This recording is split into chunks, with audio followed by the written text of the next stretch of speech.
Charles Hodge, Romanos 9 ensina a eleição para a salvação. Você sabe que um dos textos que causa maior pavor no arraial arminiano é o texto de Romanos capítulo 9. A razão é muito clara.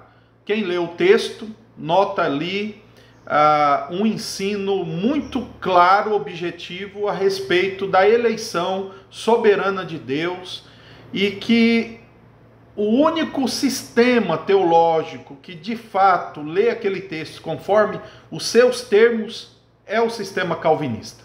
Os arminianos implodem o texto, amarram o texto, dá ao texto um sentido não pretendido, nem no discurso, nem nos termos, nem no contexto imediato, nem no contexto mais amplo, nem da carta e nem das cartas de Paulo. Então nós podemos dizer que a teoria arminiana e de muitos antigos, que ali está ensinando uma eleição da nação de Israel para privilégios, é uma desculpa muito frágil se ler o texto e se ater ao texto. Agora, quando o coração está indisposto, obviamente ele vai aceitar qualquer camisa de força hermenêutica. Eu vou trazer aqui para vocês algumas considerações do teólogo, consagrado teólogo Charles Hodge, que comentou alguns livros bíblicos e entre eles o livro de Romanos. Aqui na página 478 e 479, Charles Hodge mostra vários argumentos, 10, eu não vou ler os 10 inteiros, cada um deles, mas mencionar aqui o ponto principal, em que ele prova que a eleição de Romanos 9 não tem nada a ver com privilégios apenas, mas antes e seguramente qualquer privilégio que a nação recebeu foi por causa, é claro, de uma eleição de indivíduos para a salvação, pense você, como que Israel seria uma nação eleita entre todas as nações se essa eleição não estivesse fundamentada na salvação desses indivíduos, para então eles serem bênção ou um reino de sacerdotes. Então vamos ver aqui os argumentos de Charles Hodge. Primeiro, porque o próprio ponto a ser ilustrado e estabelecido através dos capítulos seguintes, dos 2 capítulos seguintes, é a entrada gratuita dos homens no reino do Messias e suas bênçãos espirituais e eternas. Então ele mostra aqui que o assunto ali do capítulo 9 e dos próximos é a entrada de homens no reino do Messias. Como isso se deu?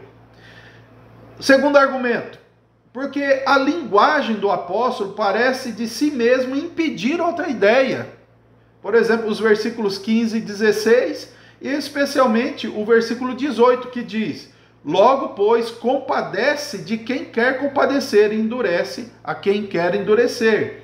Ele tem misericórdia de quem ele tem misericórdia e endurece a quem ele endurece. Isso não se aplica à recepção dos homens em um estado de privilégios externos, peculiares, ou a rejeição deles. Então veja, usar a palavra misericórdia, compadecer, para uma escolha de privilégios é estranho, não dá. Terceiro, o caso de Faraó, ali mencionado no texto, não tem nada a ver com privilégios, ali está dizendo que Deus o levantou para ser glorificado, e não tem nenhum assunto ali de privilégios que Faraó está perdendo ou não, ele foi endurecido. Quarto, a escolha entre vasos de misericórdia e vasos de ira, isso daí tem alguma coisa a ver com escolhas de privilégios ou vasos de privilégios? Nada a ver. Quinto, o caráter das objeções do apóstolo mostra que tal era a natureza da escolha. Se essa eleição é para a vida eterna, é naturalmente uma escolha de indivíduos e não de comunidades, porque esse é o assunto. Está escolhendo pessoas ali, e embora, como diz o Dr. Augusto Nicodemos nas suas razões, que são semelhantes aqui do Roge, embora haja implicações para as nações futuras que vieram desses patriarcas, obviamente também está relacionado à salvação deles. Sexto, porque isso é expressamente afirmado, a escolha entre Jacó e Esaú aconteceu antes do nascimento, sem eles terem feito nada de bom ou de ruim. Então veja, se o assunto de salvação pela graça está totalmente apontando aquilo que não está no homem, mas em Deus, como então vai eles questionarem? Porque o texto está dizendo que não depende de quem quer, nem de quem corre atrás, mas Deus que se compadece. Então, se a salvação é pela graça, está mostrando que o ser humano aqui não tem nenhuma parte nisso. Agora, será que está falando de privilégios e, mais uma vez, se compadecer? Continua, sétima razão. Aqui ele diz assim: do contrário, não haveria objeção à doutrina. Então, quando Paulo tenta dar respostas ali, é óbvio que ele está dando respostas, porque o argumento dele é claro, está falando de escolha, de eleição para a salvação, e aí pessoas vão reclamar. Então não precisava nem reclamar. Aliás, que também o Nicodemos, ele comenta isso daqui, que nesse momento seria fácil Paulo dizer assim, né? Não, você não precisa ficar bravo, eu não estou falando de salvação, não, é só de eleição. Você não precisa se irritar, mas é totalmente ao contrário. Oitavo, que a eleição é soberana é ensinada em outros lugares nas Escrituras. Então, quando alguns dizem, é só isso só é dito aqui, não. E o Rod comenta aqui, por exemplo, ele cita 2 Timóteo 1,9, que diz que ele, Deus, chamou não segundo as nossas obras, mas segundo o seu propósito e graça. Então veja, o mesmo assunto que Paulo menciona para Timóteo é o que ele menciona em Romanos 9. Efésios 1,5, eleitos, né, segundo o beneplácito de sua vontade. Ou seja, Romanos 9 também está tratando de assuntos que Paulo trata em outros lugares. Continua.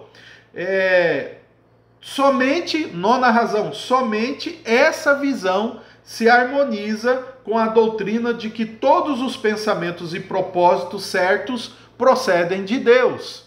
Ou seja, essa doutrina de Romanos 9 é a única de fato que vai contrapor a doutrina da depravação total. Porque é salvo, porque se isso não vier de Deus soberanamente e de forma irresistível, segundo o capítulo 3 lá, isso não vai acontecer.